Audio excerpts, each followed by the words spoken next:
Sahlan popote ulipo, hujambo na karibu tena kwa mara nyingine. Ikiwa leo hii ni siku ya Ijumaa au ukipenda ni tarehe 22 mwezi ukiwa ni mwezi wa 8 mwaka 2025. Langu jina kama kawaida ni Balozi wa Manchester United, Lewis Laporte. Na leo hii mpenzi mtazamaji, nimekuja hapa kukuelezea jinsi mambo yatakavyokuwa kuanzia siku ya leo hadi siku ya Jumapili. Nikianza tu ni kwamba saa 10 alasiri leo hii timu ya taifa ya Kenya ama Harambee Stars watakuwa wanamenyana na timu ya Madagascar pale uwanja wa Kasarani. Matokeo yatakuwa vipi?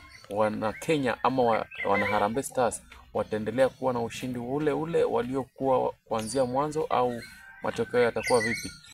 Kwingineko ni kwamba leo hii mida ya saa 1 kamili jioni timu ya taifa ya Tanzania ya Mama Samia Suluhu itakuwa inawakaribisha Morocco kwenye uwanja wao wa Mtwapa. Leo matokeo yatakuwa vipi? Kwingineko pia ni kwamba mida ya saa 4 timu ya West Ham ama klabu ya West Ham ya Uingereza itakuwa inamenyana na timu ya Chelsea. Leo hii matokeo yatakuwa vipi? Kwa sababu ukiangalia timu ya Chelsea ilipata sare, nayo timu ya West Ham walichapwa mabao 3 na timu ya Sunderland. Leo matokeo yatabadilika au yatakuwa vipi? Wacha tungoje mida hiyo ya saa 4 tuone jinsi mambo yatakavyokuwa. Alafu kwingineko ni kwa siku ya Jumapili timu ya Manchester United watakuwa wanakabiliana na timu ya Fulham.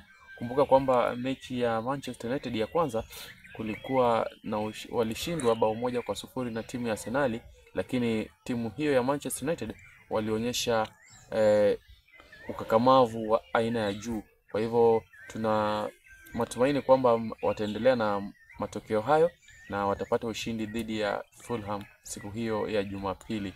Wacha tungoje jinsi mambo yatakavyokuwa. Lakini kwenye comment section, mpenzi mtazamaji, utuelezee ni gani kati ya Harambee Stars na Madagascar itakayoshinda, na kisha kwenye Tanzania na Morocco ni gani itakayoshinda. Kumbuka ni mechi ya robo finali ya kikombe hicho.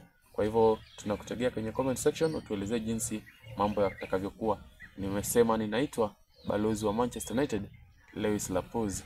Asante sana.